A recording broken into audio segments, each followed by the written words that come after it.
To Keith Knight, Don't Tread on Anyone. This is part 2 of my conspiracy must-read books. I want to start out with Tragedy and Hope by Carol Quigley. I have only read excerpts of this one, very large. This is definitely one of the retirement books that one day I promise to get to. The next one is a book called Foundations, Their Power and Influence by Renee A. Wormser. The good thing about this book is that it uses primary documents from, let me get the names, the Study of Foundation, the Walsh Commission. It also gets into propaganda and what education is, what is religious. She gets into, excuse the delay, the Cox Committee, as well as the Ford Foundation specifically. The Foundation complex in internationalism. She gets into the Carnegie Foundation. She gets into social engineering. I think it's a she. Either way, excellent book, must read, uses congressional sources, so the argument that, well, someone would have said something does not fly again.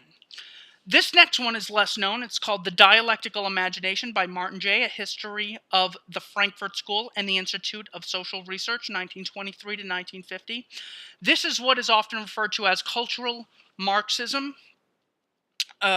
This is people like Max Horkheimer, Herbert Marcuse, Theodor Adorno, Jürgen Habermas. These people have basically infiltrated society in so many ways that it's like exposing a fish to water. It's so all around you, you don't even think that it's done intentionally. The Marxists basically decided we've lost the economic battle of turning bourgeoisie against the proletariat, the rich versus the poor. So what we're going to do in Western countries, since poor people in Western countries are pretty much the wealthiest people that have ever existed, far wealthier than kings, queens, pharaohs, and emperors of the past because of capitalism. So what they decided to do was turn man versus woman, black versus poor, straight versus gay. I mean, just unbelievable things. They were all they were all German immigrants as well. Unbelievable stuff in that book. Very important group to research. Critical theory is the attempt that they do it in. Critical theory is like the sword, the attempt to attack Western civilization. They also have the shield of political correctness. So anything said by someone who is white, anything said by someone who is a male is illegitimate because they're just attempting to hold on to their power structure and as the oppressor.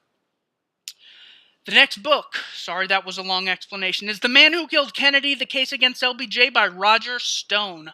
Wanted. Look at that son of a bitch. So, the guy willing to say that the Gulf of Tonkin happened when it didn't, leading to the death of millions of Vietnamese and 58,000 U.S. soldiers, and enslaved them through the draft. That is a guy who's also willing to make one more kill. So just logically, if you're against it, he's not above doing so. But Roger Stone really makes the case in this book also.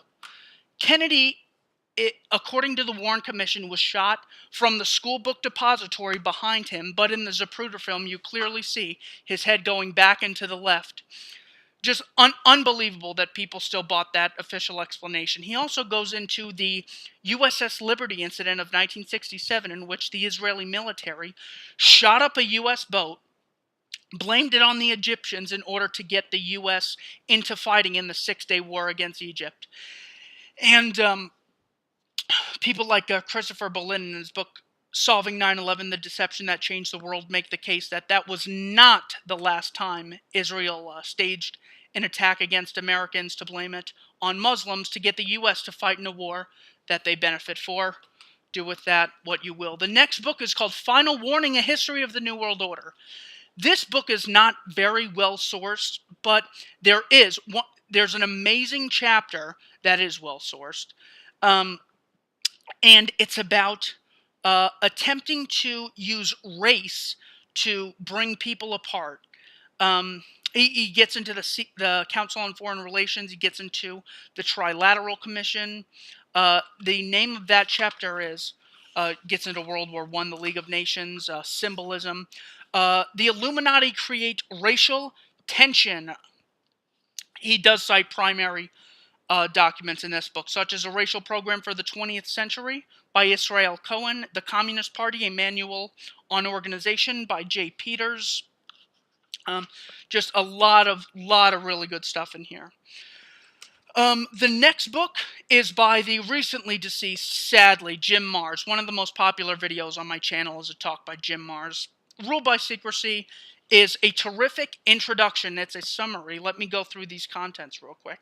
Trilateral Commission, Bilderbergs, Rockefellers, Morgans, Rothschilds, the Federal Reserve, the Royal Institute of International Affairs, Skull and Bones, tax-exempt foundations, the report from Iron Mountain, Hitler's support groups, World War II, World War I, the rise of communism, the French Revolution, the Jacobins, the road to Rome, and yeah, just terrific things in this book. Rule by Secrecy by Jim Marrs. Rest in peace, brother. Another book by Carol Quigley is The Anglo-American Establishment. This picture, clearly Britain controlling the U.S. Little bio at the bottom here. He talks about how the Round Table group started by Cecil Rhodes strongly have really have America in the strongholds, as you can see in this picture. And then the last one, I did not save the best for last. This is in no order. The Dark History of the Popes. Vice, Murder, and Corruption in the Vatican. So the idea that the Catholic Church recently started getting caught for doing immoral things with the pedophile rings going on between the priest class, no, this is not something new. There is a lot of corruption that gets into religions as well as government, my favorite topic. Thank you so much for watching. Please comment below. I really appreciate to hear some feedback. Give me some more recommendations or tell me why mine are just so bad.